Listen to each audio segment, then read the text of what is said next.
हमारे बीच में उपस्थित भारत सरकार के केंद्रीय मंत्री श्रीमान अनुराग ठाकुर जी, श्रीमान सच्चिदानंद जोशी जी, और आज जिनके कारण हम सब लोग एकत्रित आए हैं, ऐसे हमारे सबके सुपरिचित श्री अनंत विजय जी। आज प्रभात प्रकाशन के प्रभात जी, पीयूष जी और आप सभी को नमस्कार।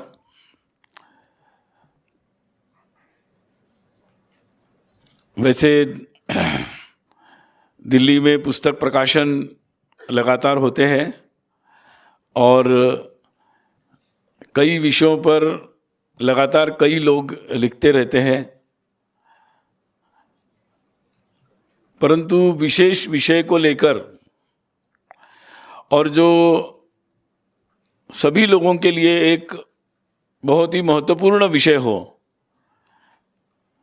मुझे लगता है कि भारत में हर परिवार में इस बात में लगातार चर्चा और चिंता रहती है कि हम अगले पीढ़ी को सही दिशा में कैसे ले जाएं, और उसमें पूरक बात कौन सी होगी और उसमें बाधा किस बात से आ सकती है, इसकी चिंता लगातार रहती है। तो मुझे लगता है कि अनंत जी ने अपने पुस्तक में इसी चिंता को ठीक से छुआ है।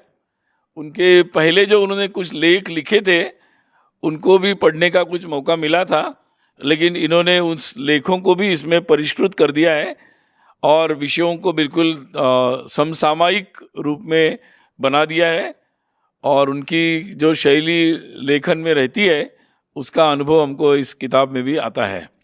तो मुझे लगता है कि इस महत्वपूर्ण विषय पर और उन्होंने जो लेखन किया है वो हम सब के लिए बहुत उपयोगी होगा।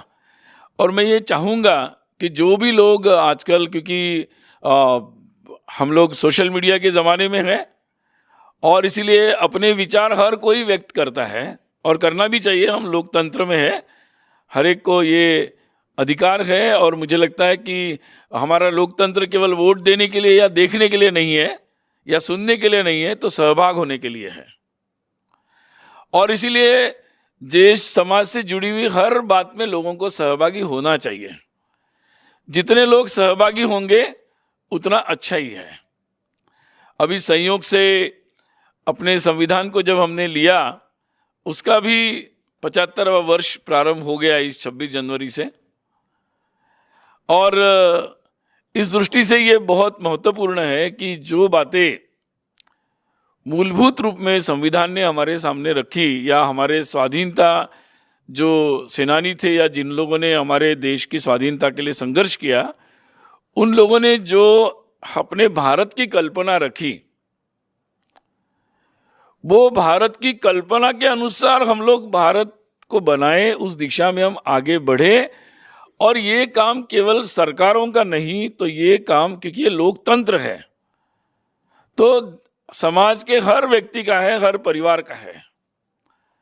और इसलिए इस चर्चा में सबका सहभागी होना अपेक्षित भी है, लेकिन एक कंडीशन है, जैसे आजकल होता है ना, एक अंडरलाइन कंडीशन है उसमें कि आप थोड़ा सोचकर, थोड़ा पढ़कर, थोड़ा समझकर, थोड़े विषयों के सारे पक्ष को देखकर फिर उस चर्चा में जाएं, और उससे ये चर्चा अच्छी होगी।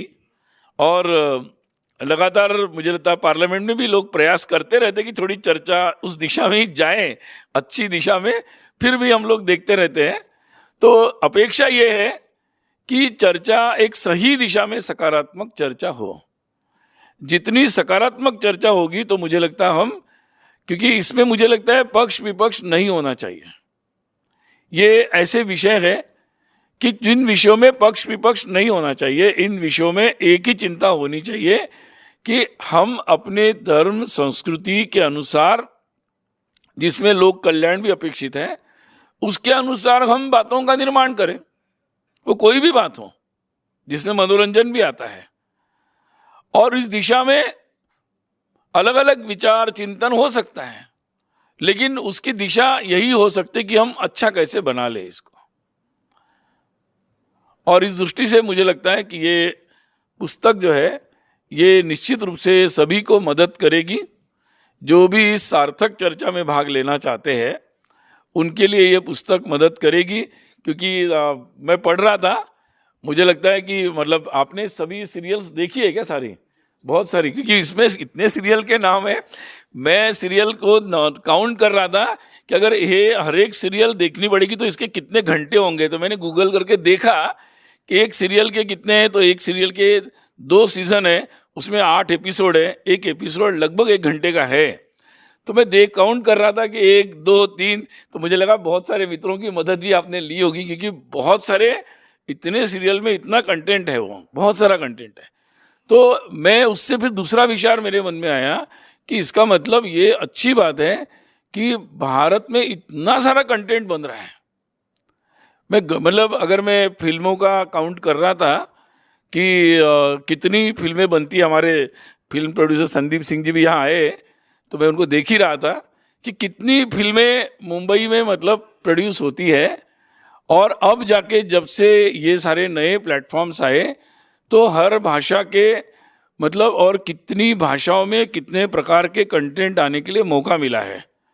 और कितने सारे मतलब सुदूर हमारे छत्तीसगढ़ के गांव में भी कोई अच्छा कलाकार जिससे हमारा कभी शायद परिचय नहीं होता, जिसकी प्रतिभा से हम शायद कभी नहीं मिलते हैं, वो भी आज इस नए प्लेटफॉर्म्स जो आए हैं, चाहे यूट्यूब का उल्लेख हुआ, चाहे जिस प्लेटफॉर्म का उल्लेख हुआ, सब के कारण बहुत लोगों को मौका मिला है। और मुझे लगता है भारत तो कला का उत्सव है। तो वास्तव में ये एक बहुत अच्छा मौका हम सब लोगों के लिए आया है। और इसीलिए मैं यही कहूँगा कि इस मौके को हम लोगों को मतलब उस तरीके से नहीं करना चाहिए जैसे मतलब हमारे देश में कुछ लोग हैं जिनकी प्रवृत्ति ऐसी है कि मतलब कहीं कोई कमियां हो तो इतना ठोको कि वो चीज़ ही बंद हो जाए। जैसे कभी मुंबई की इंडस्ट्रीज बंद हो गई, कभी मतलब कपड़े की मिलें बंद हो गई मुंबई की, कभी कलकत्ता की इंडस्ट्रीज बंद हो गई। तो ये तरीके भी गलत है। मतलब उस तरीके से हमें किसी को भी इतना नहीं करना चाहिए, बल्कि मैं चाहूँगा कि इस इंडस्ट्री को, वास्तव में इसको इंडस्ट्री का स्वरूप कुछ दर्जा दिया है सरकार ने, तो वो इंडस्ट्री के दर्जे को डिफाइन भी करना चाहिए, ताकि अच्छे नए लोग जो इधर उधर उनको भटकना ना पड़े कि भाई जैसे आज हम स्टार्टअप के लिए मदद कर रहे हैं, वैसे स्टार्टअप का कोई क्राइटेरिया इस दुनिया में भी आना ज़रूरी है, मनोरंजन की दुनिया में, ताकि उसमें भी नए लोग, उनको किसी के दरवाजे पर खड़े होने की ज़रूरत ना पड़े, वो अपने मन से। क्योंकि कंटेंट में OTT प्लेटफॉर्म्स की एक समस्या ये भी है कि उसमें चूंकि कंटेंट के लिए धन की प्रबंधन वो कर रहे या वो खरीदने वाले हैं, इसलिए उसका भी एक मोनोपोलाइजेशन होता है और उसका भी एक प्रभाव कंटेंट के प्रोडक्शन में हो रहा है। इसलिए इसकी चिंता भी करना ज़रूरी है कि ये दबाव कहाँ से कैसे आते हैं, कैसे निर्माण होते हैं, और कैसे ऐसे प्लेटफॉर्म्स वो अपने दबाव उस मोनोपोली के कारण तैयार करते हैं। तो वो जो मुक्तता है कि मुक्त रूप से वास्तव में अपनी कलात्मक प्रस्तुति को करना, इसमें भी बाधाएं उत्पन्न होती है। और इसलिए कोई ना कोई ऐसी, जिसको हमने इंडस्ट्रियल स्थान दिया है, इंडस्ट्री का दर्जा दिया है, तो उसके अनुसार कोई ना कोई ऐसी व्यवस्थाएं निर्माण करना अत्यंत आवश्यक है। दूसरी बात यह है कि बहुत सारे कलात्मक जो बातें प्रस्तुत हो रही है OTT में, और एक विषय है जिसका उल्लेख होना यहाँ ज़रूरी है, मुझे लगता है कि बहुत सारे जो मतलब कलाकृति बनाई जाती है उसमें कॉपीराइट के बहुत सारे इश्यूज हैं। मतलब वो पूरी की पूरी कलाकृति OTT प्लेटफॉर्म खरीद लेते हैं, बाद में वो कलाकृति निर्माण करने वाले किसी भी लोगों का कोई उस पर अधिकार पूरी तरह समाप्त हो जाता है लगभग। तो ये दुनिया भर में आजकल सब जगह शेयरिंग की पद्धति आई है। मुझे लगता है कि अपनी जो भारत में मुंबई फिल्म इंडस्ट्री और जगहों पर ये शेयरिंग होता है, बहुत सारों के गाने लिखने वालों के बहुत सारे कॉपीराइट्स चलते रहते हैं बाद में। तो ये कई सारे विषयों पर भी बात होनी चाहिए। उसके कारण मुझे लगता है कि लोगों के लिए मजबूरी भी नहीं रहेगी, जो ये कंपेल करता हो कि तुम्हें ऐसे ही कंटेंट बनाने पड़ेंगे या इस तरीके की ही बाजार की मांग है, ऐसा बोलते हैं, उनके यहाँ लाइन में खड़े होकर वैसा ही कंटेंट बनाने की मजबूरी भी किसी की नहीं रहेगी। और मुझे लगता है कि निश्चित रूप से कि किसी को दबाने की ज़रूरत नहीं, लेकिन रेगुलेशन की ज़रूरत है। और अगर सेल्फ रेगुलेशन से कोई बात नहीं होती है तो निश्चित रूप से रेगुलेशन करना कोई ज़बरदस्ती की बात नहीं है। रेगुलेशन का भी एक रेगुलेशन ही होता है। जैसे सेंसर बोर्ड चल ही रहा है इतने सालों से, तो मुझे लगता है रेगुलेशन करने में भी कोई बुराई नहीं है। रेगुलेशन पर भी अच्छे से विचार इस बारे में किया जा सकता है और उस पर भी सोचना चाहिए, ऐसे मुझे लगता है। दूसरी बात यह है कि फिल्म की दृष्टि से एक और बात महत्व की है कि जैसे होता है ना कि लोग क्या चाहते हैं, लोकतंत्र में क्या होता है, लोग क्या चाहते हैं। अगर लोग कोई बात चाहते हैं तो मुझे लगता है किसी भी पार्टी की सरकार हो, कोई भी पार्टी हो, वो उसके अनुसार अपनी दिशा बदलते हैं। तो ये बात भी महत्वपूर्ण है कि ये मनोरंजन के क्षेत्र में भी है।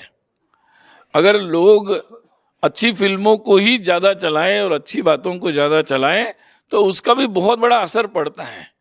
जिन फिल्मों का नाम अभी आप ले रहे थे अपने माननीय अनुराग जी, तो वैसे चीज़ें आती है तो बाकी लोग भी उससे प्रोत्साहित होते हैं। देशभक्ति और फिल्में अगर लोग ज़्यादा देखते हैं तो उससे भी लोग प्रोत्साहित होते हैं और अच्छे प्रोडक्शन करने वाले लोग भी कलात्मक दृष्टि से उसके क्षेत्र में आते हैं। और इसीलिए मुझे लगता है कि ये लोक जागृति का भी एक महत्वपूर्ण विषय है कि लोग क्या चाहते हैं और लोग क्या मांगते हैं। जैसे स्कूल में होता है ना कि लोग स्कूल में जाते हैं, बोलते हैं ये स्कूल कैसी है, बिल्डिंग कैसी है, और उस स्कूल का अंग्रेजी कैसे पढ़ाते हैं, क्या पढ़ा, वो उस पर लोग जाते हैं तो लोग वही करते हैं। अगर लोग जाके कल पूछेंगे कि भाई बच्चों को क्या पढ़ाते हो, कौन से संस्कार देते हो, किस तरीके से आप करते हो, किताब में इतिहास क्या पढ़ाते हो, तो वहाँ वो भी बदलाव हो जाएगा। तो हाउ वी डिमांड, ये भी बहुत महत्वपूर्ण है।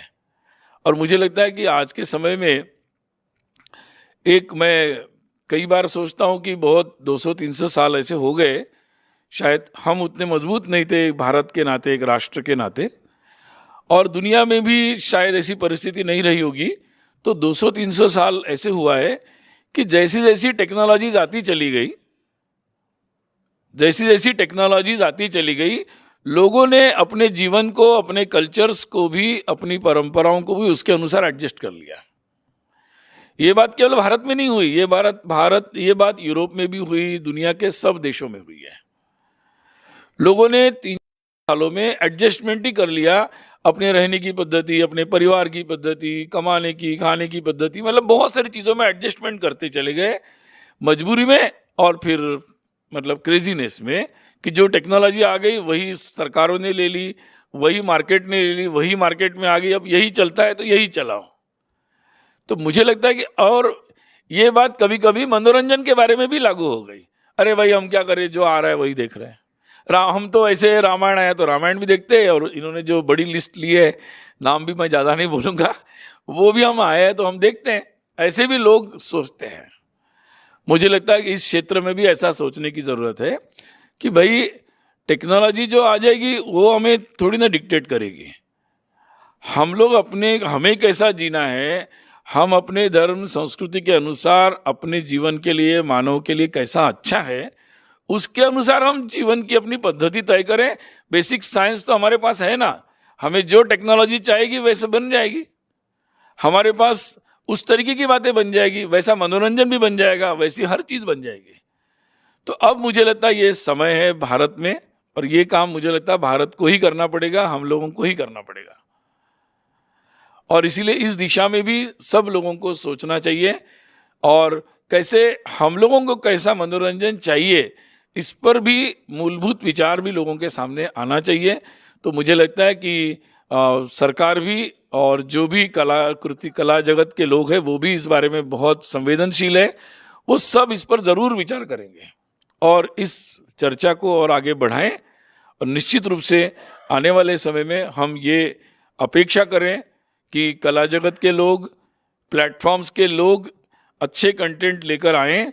जैसे कि बहुत सारे कंटेंट अच्छे भी है, कुछ बुरे भी है, तो अच्छे ज़्यादा लेकर आए, और अगर उस पर ज़रूरत पड़ती है तो सरकार को भी उस पर जो आवश्यक कार्रवाई हो या नए रेगुलेशंस हो उस पर भी विचार करना चाहिए, ताकि ये हम एश्योर करें, निश्चित करें कि निश्चित रूप से स्वतंत्र रूप से हमें ज़बरदस्ती कुछ ना देखना पड़े, स्वतंत्र रूप से अच्छा कंटेंट हम देखें।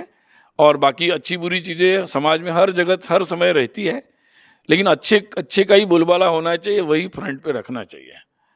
लोग मदिरापान तो हर युग में करते होंगे, लेकिन ये मर्यादा तो रखनी पड़ेगी कि कहाँ हमारा मंदिर है, कहाँ हमारी स्कूल है, कहाँ हम घर में बैठते हैं। तो जैसे हर चीज़ हर समय में रही है, लेकिन उसकी जो उसका स्थान है, उसका समय है, उसकी मर्यादा है, इसका भान और ध्यान रखना आवश्यक है।